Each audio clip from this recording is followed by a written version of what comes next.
Subscribe कीजिए learn English with Naveen sir के इस चैनल को और बेल आइकन का बटन भी जरूर दबाइएगा। धन्यवाद।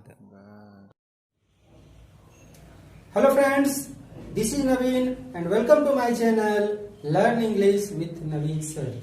फ्रेंड्स, आज हम लोग इंग्लिश ग्रामर के एक टॉपिक पर बात करने जा रहे हैं और उस टॉपिक को हम लोग केस के नाम से जानते हैं। केस, जिसको हिंदी में हम लोग कारक बोलते हैं। केस को हिंदी में हम लोग कारक बोलते हैं। ये इंग्लिश ग्रामर का बहुत ही इंपॉर्टेंट टॉपिक है। इस टॉपिक को सीखने के बाद आप इंग्लिश में टेंस अच्छी तरह से समझ सकते हैं। आप ग्रामर के प्रत्येक पार्ट को अच्छी तरह से समझ सकते हैं।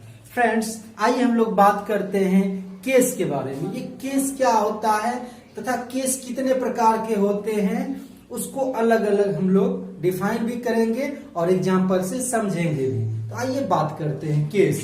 केस को हम लोग हिंदी में कारक बोलते हैं। केस का हिंदी अर्थ होता है कारक। तो आप जब हिंदी ग्रामर में पढ़िएगा तो वहां पे आपको केस के डिफरेंट टाइप्स पढ़ने को मिलेंगे।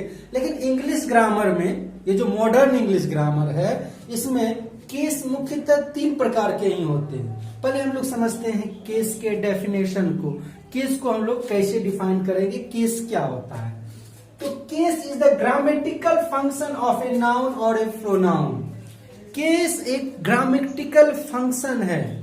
केस एक ग्रामेटिकल फंक्शन है किसी भी नाउन का या किसी भी प्रोनाउन का। किसी भी नाउन का या किसी भी प्रोनाउन का एक ग्रामेटिकल फंक्शन है जिसको हम लोग केस बोलते हैं। और जहां तक केस के टाइप्स की बात करें तो मॉडर्न इंग्लिश ग्रामर में केस 3 ही प्रकार के होते हैं। मुख्य रूप से केस 3 ही प्रकार के होते हैं। हम लोग बात करते हैं cases are mainly of 3 types in modern English grammar. Modern English grammar में केस मुख्यतः 3 प्रकार के ही होते हैं। वो क्या सब होता है ये हम लोग समझते हैं। मेरा फर्स्ट होता है nominative case. Nominative case, nominative case को एक और नाम से हम लोग जानते हैं। चूंकि इसका यूज हम लोग सब्जेक्ट की तरह करते हैं, इसलिए इसको हम लोग सब्जेक्टिव केस भी बोलते हैं। नॉमिनेटिव केस को एक और नाम से जानते हैं और वो नाम है सब्जेक्टिव केस। यानी इसको हिंदी में हम लोग बोलेंगे कर्ता कारक। हिंदी में बोलेंगे कर्ता कारक। नेक्स्ट है फ्रेंड्स ऑब्जेक्टिव केस।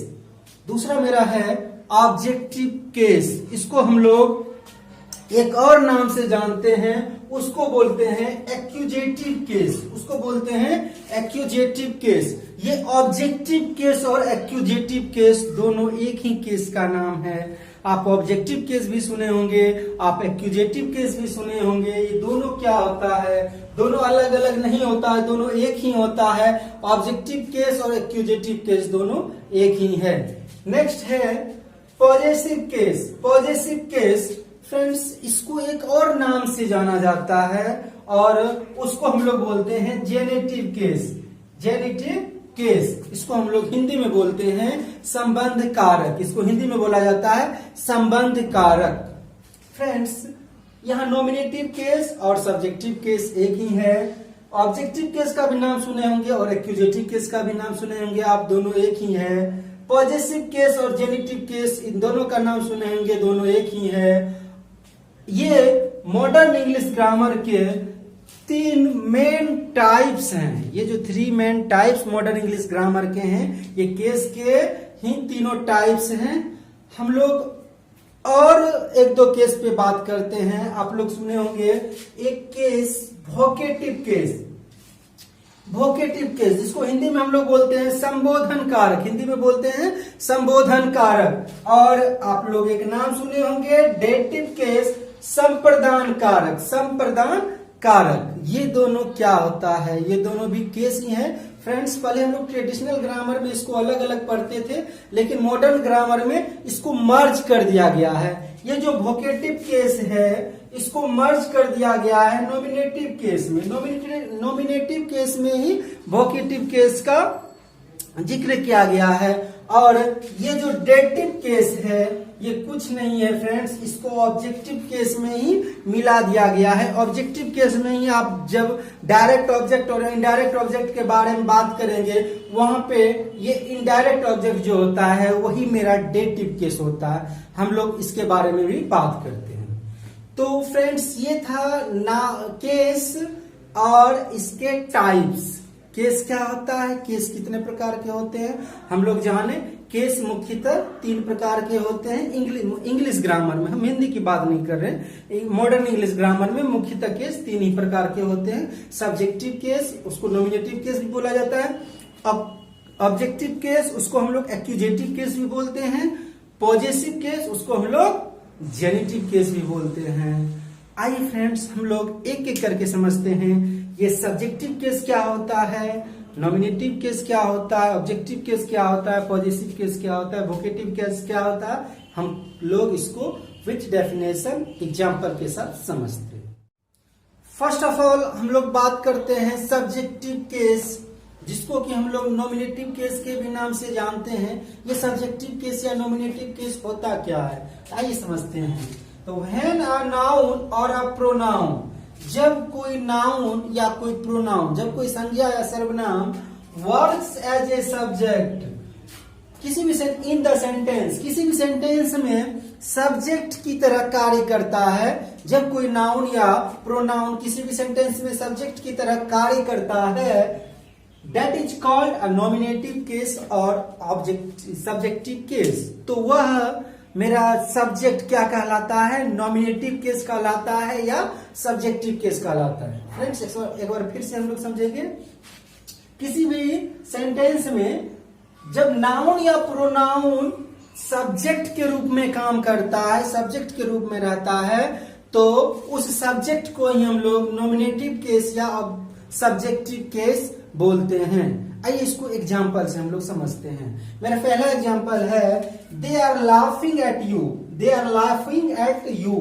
ये वे लोग तुम पर हंस रहे हैं, वे लोग तुम पर हंस रहे हैं। तो यहाँ पर ये मेरा दे वर्ड जो है ये सब्जेक्ट का काम कर रहा है।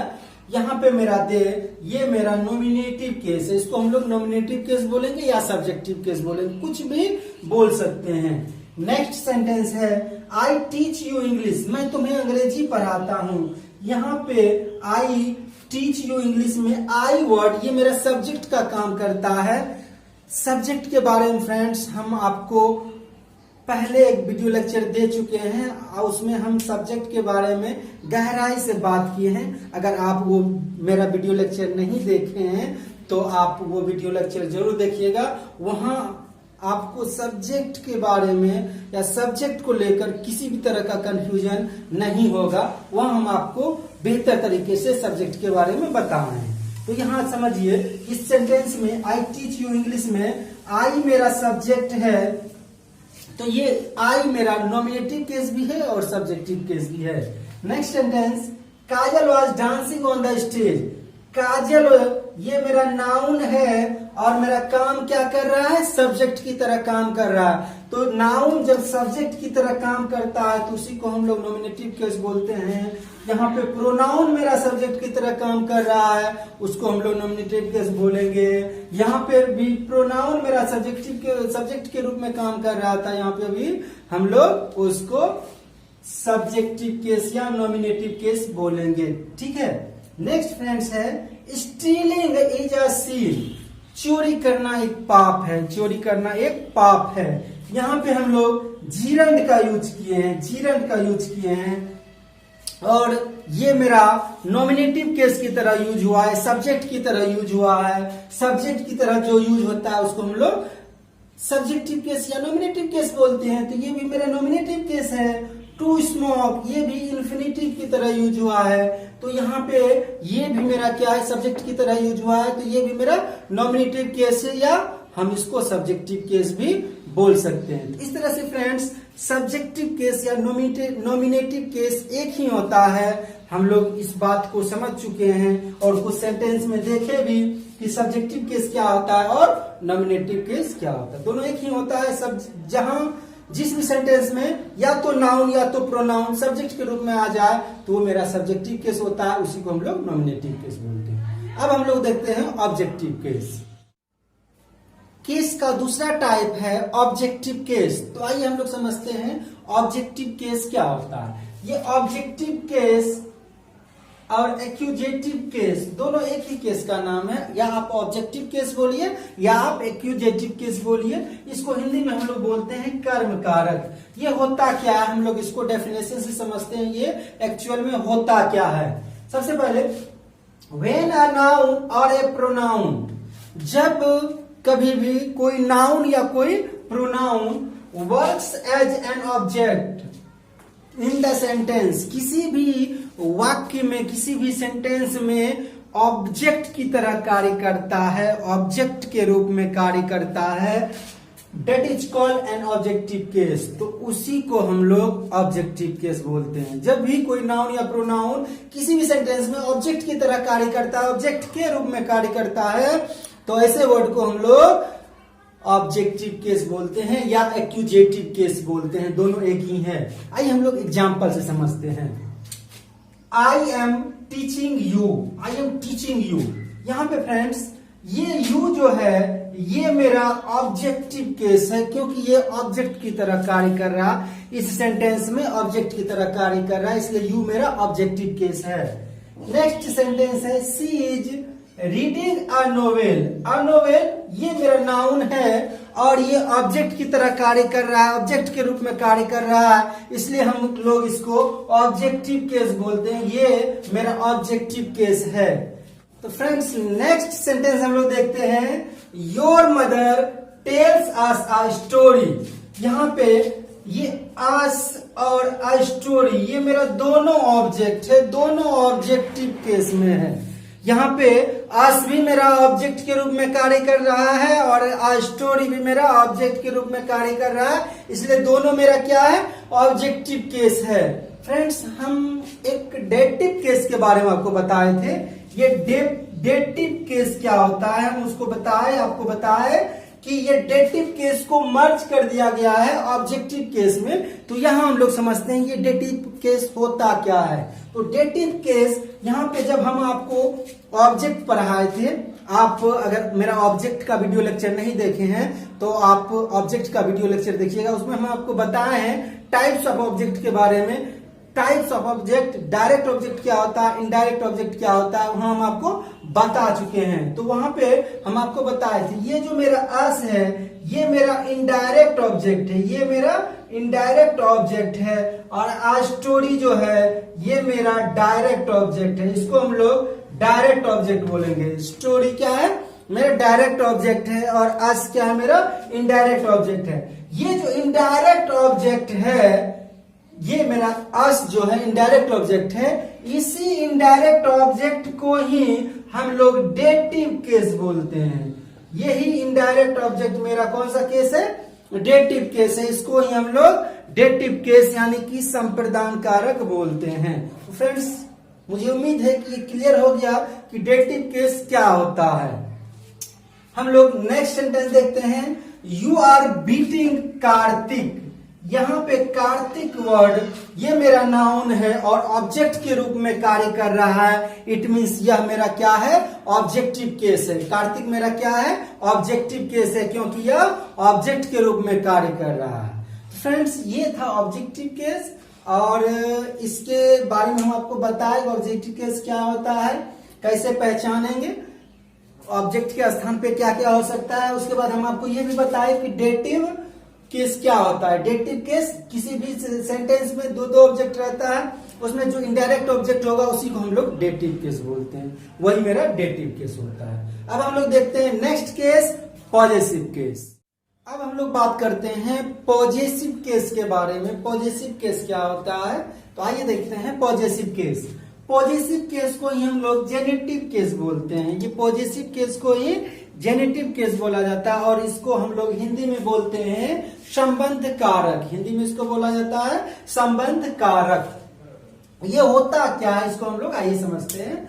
व्हेन अ नाउन और अ प्रोनाउन, जब कोई भी नाउन या प्रोनाउन, जब कोई भी नाउन या pronoun is used to show position और रिलेशन। जब कोई नाउन या प्रोनाउन का उपयोग किया जाता है क्या दिखाने के लिए, या तो पोजीशन दिखाने के लिए। पोजीशन मीन्स होता है फ्रेंड्स, यहाँ पे पोजीशन का मतलब अधिकार होता है, इसको हम लोग बोलते हैं अधिकार। या तो अधिकार दिखाने के लिए किया जाता है, या तो रिलेशन यानी कि संबंध बताने के लिए किया जाता है। जब भी किसी नाउन या प्रोनाउन का उपयोग किसी भी सेंटेंस में अधिकार या संबंध बताने के लिए किया जाता है, पोजीशन या रिलेशन के लिए किया जाता है, उसी को हम लोग पॉजेसिव केस बोलते हैं, उसी को हम लोग पॉजेसिव केस बोलते हैं। आइए हम लोग समझते हैं इसको कुछ एग्जाम्पल से। एग्जाम्पल में हम लोग क्लियर करते हैं ये पॉजेसिव केस होता क्या है। तो दिस इज राहुल सिस्टर। यहाँ पे friends this is Rahul sister, या राहुल की बहन है, या रिलेशन बता रहा है। तो ये राहुल जो है ये मेरा एपोस्ट्रॉफी है, इसको हम लोग ऊपर पे कोमा देते हैं, इसको हम लोग एपोस्ट्रॉफी बोलते हैं। एपोस्ट्रॉफी, इसको हम लोग एपोस्ट्रॉफी बोलते हैं। हम आपको नेक्स्ट वीडियो लेक्चर में बताएंगे वो एपोस्ट्रॉफी और ऑफ के एपोस्ट्रॉफी और ऑफ के बीच में क्या अंतर है, हम लोग कहाँ एपोस्ट्रॉफी का यूज करेंगे, कहाँ ऑफ का यूज करेंगे। तो आइए हम लोग पहले इसको समझते हैं पॉजेसिव केस के बारे में। तो राहुल मेरा पॉजेसिव केस है। दिस इज राहुल सिस्टर में राहुल मेरा क्या है, पॉजेसिव केस है। इट इज योर पेन, यहाँ अधिकार हो रहा, यह तुम्हारी कलम है। यहाँ पे योर मेरा क्या है, योर मेरा पॉजेसिव केस है, यहाँ पे योर मेरा पॉजेसिव केस है। नेक्स्ट है friends, she is your sister. She is your sister, ये तुम्हारी बहन है। यहाँ भी रिलेशन शो हो रहा है, तो रिलेशन शो हो रहा है, तो यहाँ पे योर मेरा क्या है, ये मेरा पॉजेसिव केस है, इसको हम लोग पॉजेसिव केस बोलेंगे। दिस बुक इज योर्स, यह किताब तुम्हारी है, यह किताब तुम्हारी है। यहाँ पे योर्स जो है, ये योर्स वर्ड ये मेरा अधिकार का काम करता है, पॉजेशन का काम करता है, इसलिए ये मेरा क्या है, पॉजेसिव केस है। तो पॉजेसिव केस का अर्थ ये होता है, या तो वो पोजीशन दिखाएगा, पोजीशन मीन्स होता है अधिकार, या तो वो रिलेशन दिखाएगा यानी संबंध को बतलाएगा। फ्रेंड्स ये था मेरा पॉजेसिव केस और जेनिटिव केस। पॉजेसिव केस का ही दूसरा नाम होता है जेनिटिव केस। अब हम लोग एक लास्ट केस के बारे में बात करते हैं, जिसका चर्चा हम आपको किए थे। ये मॉडर्न इंग्लिश ग्रामर में इसको मर्ज कर दिया गया है। उस केस को हम लोग बोलते हैं वोकेटिव केस। वोकेटिव केस ये क्या होता है, इसको हिंदी में हम लोग बोलते हैं संबोधन कारक। इसको हिंदी में बोलते हैं हम लोग संबोधन कारक। ये संबोधन कारक क्या होता है ये समझते हैं। When a name of a person is directly addressed in a sentence, किसी भी वाक्य में किसी भी व्यक्ति का डायरेक्ट नाम ही बोला जाए, डायरेक्ट नाम से ही उसको संबोधित किया जाए, तो ऐसे सेंटेंस में वो मेरा क्या हो जाता है, वोकेटिव केस हो जाता है, संबोधन कारक हो जाता है। That is called a vocative case. वो क्या हो जाता है, वोकेटिव केस हो जाता है। जैसे इसको एग्जांपल समझते हैं कि हम लोग डायरेक्टली नेम को कैसे एड्रेस करेंगे, डायरेक्टली नेम को कैसे एड्रेस करेंगे। यहाँ पे एक एग्जांपल है, अंशिका कम हेयर। यहाँ अंशिका कम हेयर में ये अंशिका का नाम लिया जा रहा है, अंशिका कम हेयर, अंशिका तुम यहाँ आओ। बीच में ये कोमा का प्रयोग किया गया, इसको फ्रेंड्स हम लोग कोमा बोलते हैं। इसी का खेल है इसमें। अगर कोमा नहीं रहता तो ये सेंटेंस ही गलत हो जाता। कोमा अगर नहीं रहता तो यहाँ V1 नहीं लगता, ये V5 होता, क्योंकि Anshika third person singular number है। हम आपको पर्सन के चैप्टर में बताएंगे, वहां पे पर्सन कहाँ हम लोग V1 V5 का यूज करते हैं वहां आपको बताएंगे। तो अंशिका कम हेयर, बीच में कोमा लगा, इसलिए ये इंपरेटिव सेंटेंस, अंशिका यहाँ आओ, अंशिका यहाँ आओ। तो यहाँ पे ये डायरेक्ट नाम लिया गया है, ये वोकेटिव केस है। ये क्या है, वोकेटिव केस। चूंकि हम नॉमिनेटिव केस में पढ़ चुके हैं कि कोई भी नाउन रहता है या प्रोनाउन रहता है, सब्जेक्ट के रूप में आता है, तो वहां पे हम लोग उसको नॉमिनेटिव केस बोलते हैं। इसलिए इस वोकेटिव केस को मर्ज कर दिया गया नॉमिनेटिव केस में। ये केस का जो फर्स्ट टाइप है उसमें मर्ज कर दिया गया है। इसलिए हम आपको इसमें ये नहीं आपको बताए कि इसके 4 टाइप्स होते हैं, 5 टाइप्स होते हैं। यहाँ पे हम आपको बताए मॉडर्न इंग्लिश ग्रामर में केस के मात्र 3 ही टाइप्स होते हैं। Cases are mainly of 3 types. तो नेक्स्ट एग्जांपल हम लोग देखते हैं, Riya are you going to college. Riya क्या तुम कॉलेज जा रही हो, यहाँ पे भी यहाँ डायरेक्ट नाम लिया गया, ये मेरा वोकेटिव केस है। ये मेरा क्या है? वोकेटिव केस है। किसी भी पर्सन के नाम को ही उसके नाम से उसको संबोधित किया गया है, इसलिए ये मेरा वोकेटिव केस है। तो फ्रेंड्स, ये था मेरा वोकेटिव केस। वोकेटिव केस क्या होता है, इसको क्यों मर्ज कर दिया गया? क्योंकि नॉमिनेटिव केस और वोकेटिव केस के बीच में ज्यादा डिफरेंस नहीं होता है। अगर हम आपको पर्सन पढ़ाएंगे, वहां बताएंगे किस तरह से यहाँ पर्सन के रूल्स रेगुलेशन को भी चोट पहुंचाता है, रूल्स रेगुलेशन पर्सन का भी इस सब सेंटेंस में फॉलो नहीं होता है, वहां हम आपको बताएंगे। तो फ्रेंड्स, ये था case and its types. Case और इसके कितने टाइप्स होते हैं, यहां हम आपको ये बताएं। अब हम लोग पढ़ने जा रहे हैं केस का ही एक टेबल। याद रखना है फ्रेंड्स, ये जो केस होता है ये या तो किसी नाउन का होगा या तो किसी प्रोनाउन का होगा। इस बात पे ध्यान दीजिएगा, केस या तो किसी नाउन का होगा या तो किसी प्रोनाउन का होगा।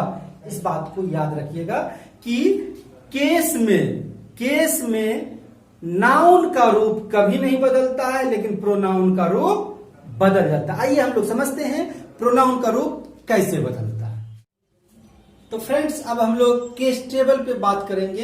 ये केस टेबल में हम लोग कुछ प्रोनाउन पे चर्चा करेंगे। ये जो प्रोनाउंस है, I, we, you, he, she, it, they, इसको हम लोग पर्सनल प्रोनाउंस बोलते हैं। इसका केस कैसे चेंज हो जाता है, हम लोग इसको केस टेबल में देखते हैं। सबसे पहले हम लोग देखते हैं, मेरा पहला प्रोनाउन है आई। ये जब ऑब्जेक्टिव केस में जाता है तो ये मी हो जाता है। जब पॉजेसिव में जाता है तो यहाँ माई और माइन हो जाता है। क्योंकि पॉजेसिव केस को हम दो भागों में बांटे हैं, एक एडजेक्टिव और दूसरा प्रोनाउन। तो जब ये पॉजेसिव एडजेक्टिव होता है तो माई हो जाता है, जब ये पॉजेसिव प्रोनाउन होता है तो माइन हो जाता है। तो आई का ही फॉर्म्स अभी हम देखें, आई, मी, माई, माइन। आई का ही रूप होता है माई, मी, माई, माइन। वी को हम लोग वी पर हम लोग बात करते हैं। वी मेरा नॉमिनेटिव केस है। ये जब ऑब्जेक्टिव केस में जाएगा अस हो जाता है। ये जब पॉजेसिव एडजेक्टिव में जाएगा तो आवर होगा। पॉजेसिव प्रोनाउन इसका आवर्स होता है। अब हम लोग नेक्स्ट बात करते हैं यू पे। यू जब इसका ऑब्जेक्टिव केस बनाएंगे यू ही रहता है, लेकिन पॉजेसिव एडजेक्टिव योर होता है, पॉजेसिव प्रोनाउन इसका योर्स हो जाता है, ये यू। फ्रेंड्स, आई और वी हम जब आपको पर्सन पढ़ाएंगे तब पढ़ाएंगे ये फर्स्ट पर्सन है। यू सिर्फ मेरा सेकेंड पर्सन है और ये ही, सी, इट, दे ये टोटल मेरा थर्ड पर्सन है। हम आपको पर्सन के वीडियो लेक्चर में ये सब बताएंगे। पर्सन क्या होता है, टाइप्स ऑफ पर्सन भी बताएंगे। तो यहाँ यू हो गया। अब हम लोग बात करते हैं ही के बारे में। ही इसका ऑब्जेक्ट हिम होता है, इसका पॉजेसिव एडजेक्टिव हिज होता है, इसका पॉजेसिव प्रोनाउन हिज होता है। ही, हिम, हिज, हिज, इस तरह से याद रखना है।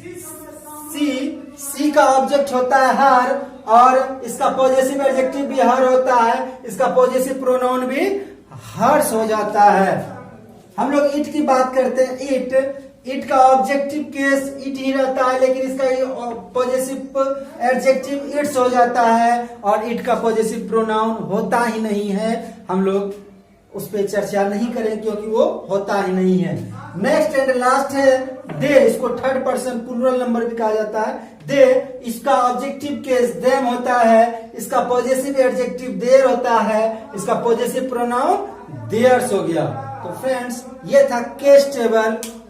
हम लोग देखें किस तरह से कुछ पर्सनल प्रोनाउंस के रूप, इसके फॉर्म्स जो हैं वो चेंज हो जाते हैं। जैसे इसका केस चेंज करते हैं, इसके फॉर्म्स भी चेंज हो जाते हैं। लेकिन नाउंस में ऐसी बात नहीं होती। नाउंस का कभी भी केस चेंज करने में उसके फॉर्म्स चेंज नहीं होते हैं। तो फ्रेंड्स, हम लोग मिलते हैं नेक्स्ट वीडियो लेक्चर में नेक्स्ट टॉपिक के साथ। तब तक के लिए आप लोगों को बहुत बहुत बहुत धन्यवाद।